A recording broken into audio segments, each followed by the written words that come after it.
thumbs up. Magandang araw sa... Nandito din tayo kay Attorney Enzo Recto, ma. Noon sobrang galit at tapang ni Bato de la Rosa. Ngayon, chismis pa lang ng ICC warrant. Takot na. Nako, bakit? Anong kinakatakot ni Bato de la Rosa? Pahiga natin kay Attorney Enzo. Ayun, at tapang at tao. Pero ngayon, 2 buwan nang hindi pumapasok at sinasahuran natin, anak ng kamote. Tragis. Maiksi lang ang komentaryo, pero diretso sa punto. Maraming kuro-kuro, may tiwali, may totoo. Dito, sa Puntong Diretso tayo. Punto Diretso. Yes, Master, shout out. Mga kabunyog, mga kababayan, magandang araw po sa inyong lahat. Mga kabunyog, mga kababayan. Actually, itong ipapakita ko sa inyong maiksing video. Itong maiksing video na to. Ito yung video ni Bato de la Rosa noong matapos arestuhin si Duterte. Mga kabunyog.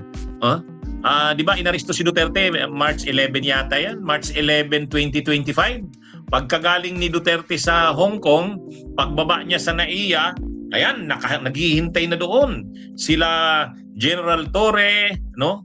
Naghihintay na doon, kasama niya na yung representative ng Interpol. Pagkatapos noon, inaresto na si Duterte, tinurn over sa Interpol, dinala na sa Dahig. O ayun, hanggang ngayon nandun na sa Dahig.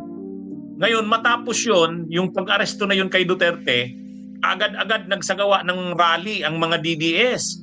Nagrally sila doon sa Liwasang Bonifacio. Mga ilang araw, gabi, nagpuprograma sila doon. Nung gabing nagpuprograma sila doon, nagsalita si Bongo, may mga paiyak-iyak pa si Bongo. Si Bato, nagsalita din. Pero si Bato, ang mensahe ni Bato, galit si Bato. Galit na galit yan. Mga kababayan, galit. Doon sa ano na yon, doon sa rally na yon, nagsalita si Bato, galit siya. Tama. Ang sabi ni Bato, Interpol! Siyempre, alam naman natin na ang justification na ginamit ng gobyerno doon, hindi naman daw nag-cooperate ang gobyerno sa ICC. Nag-cooperate ang gobyerno sa Interpol. Tama. Kumbaga, hindi natin pwedeng hindi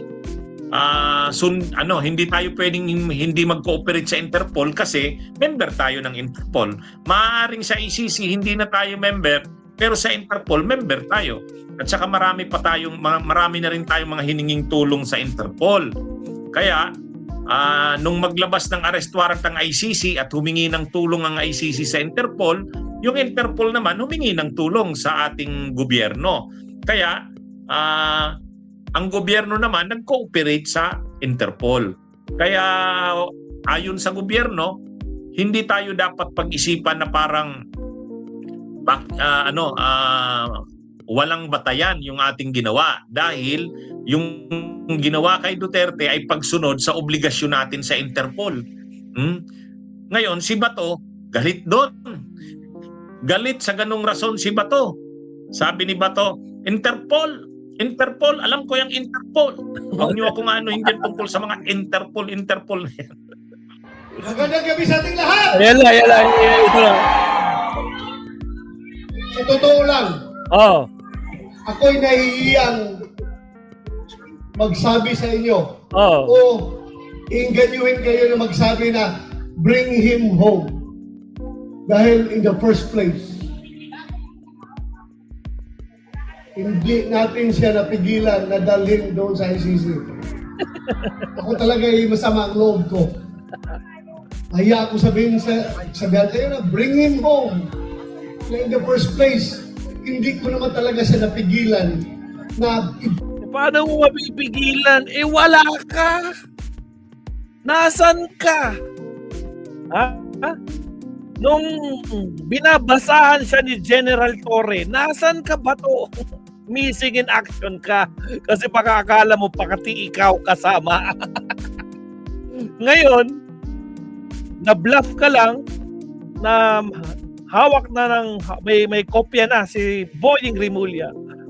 Takot ka.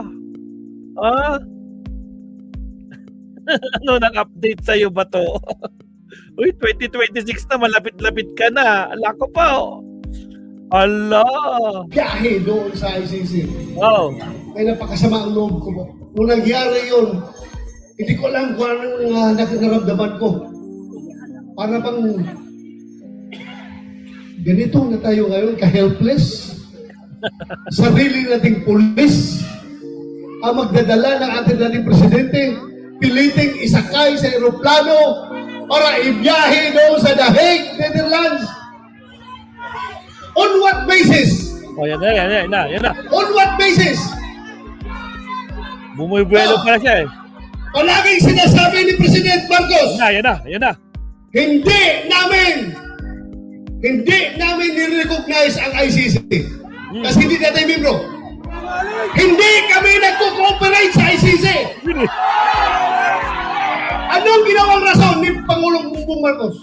Uy, kasalanan ni Bongbong. Interpol! Interpol! Ako! Naging chief PNP ako! Alam ko ano ang papel ng Interpol sa mundo! Yung PNP ka nga, pero patago-tago ka. Huwag niyo akong lukuhin! Agoy. Commitment sa Interpol! Interpol! Presidente ka! Presidente ka ng Pilipinas! Kita nyo guys, ganyan sila katapang noon. Last year lang yan. Pero ngayon, para silang daga na nagtatago sa mga pusa. Tragis, Boying Rimulya naman kasi. Kaya gustong-gusto ka nilang ipategi sa mga posting nila, eh, di ba? Kung ano-ano mga pinagpo-post nila na naku po ko, puro fake news na lang. Kasi takot na takot sila. Tignan mo nga si Bato. Blinaf mo lang. Pero hanggang ngayon, di nagpapakita. O, tragis. Presidente ka ng Pilipinas! Kasalanan ni Bongbong Marcos. Presidente ka ng Pilipinas! Oh, ano nga?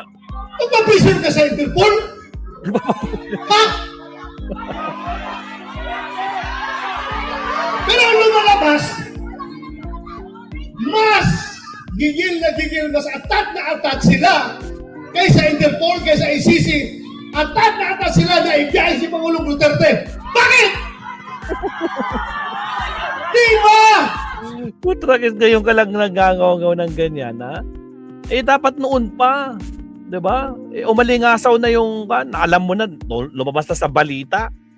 Hindi ka nga nila makontak-kontak, diba? Bigla ka nawala sa missing in action ka. Ngayon magdadrama-drama ka. Hindi lang ngayon. Ngayon ikaw na mismo ang takot na sumunod. Akala ko ba matapang ka. 'Di ba? Sabi mo gusto mong alagaan si Tatay Digong. This is your time. Samahan mo na siya. Alagaan mo si Tatay Digong nyo. Diba? Katungkulan na ating gobyerno ayon sa ating konstitusyon. Oh. To protect, to serve and protect the Filipino people. Siniservisyohan niya yung mga dayuhan, hindi ang Filipino people. Aboy! Kasi ang Filipino people, yun ang pinadala niya doon sa dahig. Ang sinasabi kasi ni Bato, Bala ka na, ginamit attorney. lang daw na rason yung Interpol. Bala ka na, attorney. Kaya hindi daw ganun ang Interpol. Ang totoo daw, hindi sinunod yung proseso ng Interpol. Oh. Ayan ang sabi ni Bato. Kaya galit na galit si Bato noon.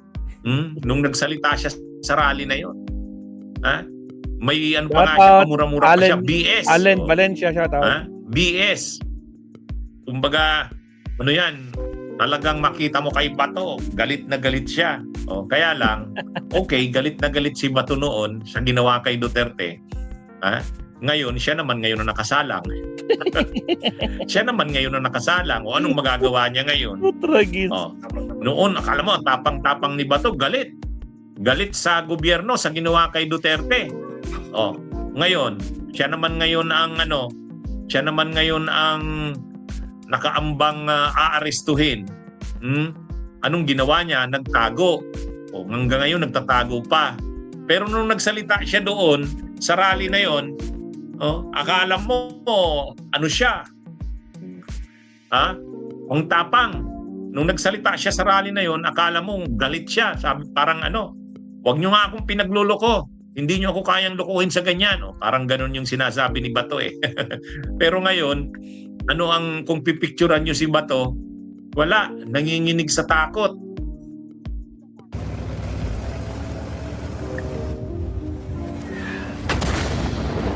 Tarangan tayo guys, wait lang. Pagbanggit pa nga lang ng warrant of arrest sa ICC, hindi pa nga sigurado kung mayroon talaga o wala.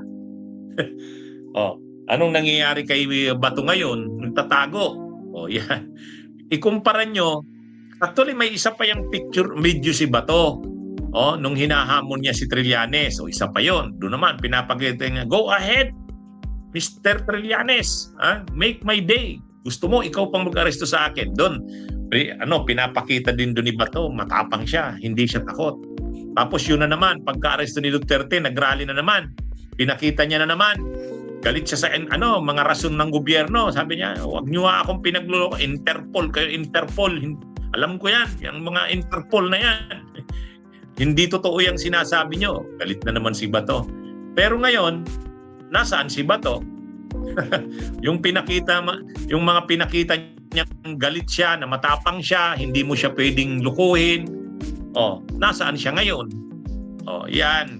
Kaya nang makita ko itong video na ito ni Bato, sabi ko, para yatang yung pinakita dito ni Bato, sa totoo, hindi niya naman magawa. Hindi niya rin maipakita eh. Sa ngayon, nagtatago siya. Ang problema na ngayon ni Bato, hanggang kailan siya magtatago? Hindi pa nga linalabas ang arrest warrant ng ICC. Hindi pa. Ngayon, hanggang kailan siya magtatago? Ang Senado naman, ang problema naman ng Senado, hanggang kailan naman nila itotolerate si Bato sa ginagawa nito? Hindi pwede yan.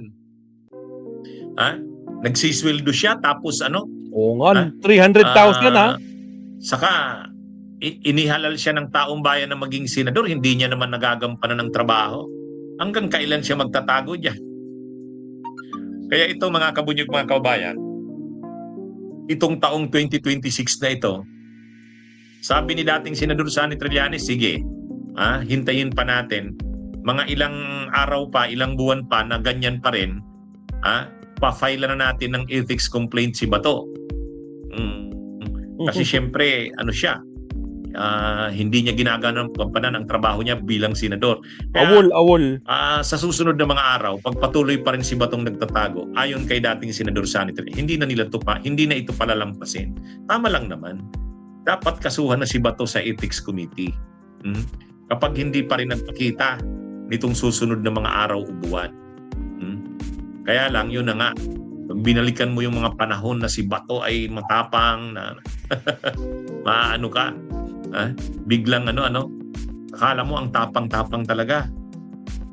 Actually, nung naging PNP chief niya, di ba, yung picture niya na ganyan na may hawak siyang Armalite. Pinapatupad yung drug war. Malalaking... Kayang-kaya niyang panindigan yung kanilang ginagawa.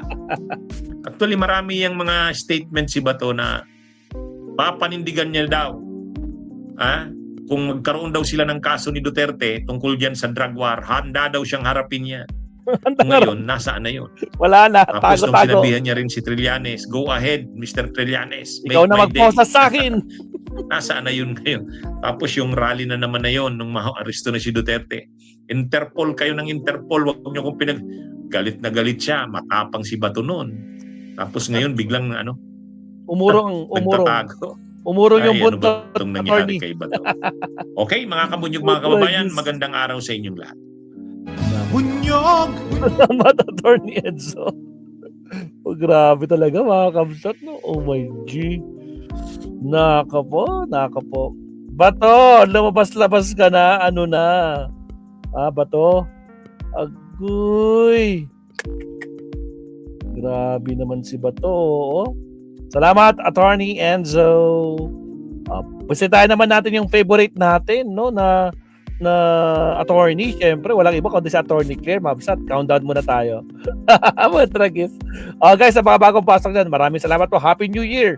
Huwag kalimutan mag-like and subscribe, Mabsat. Salamat po. Last topic tayo kay Attorney Claire.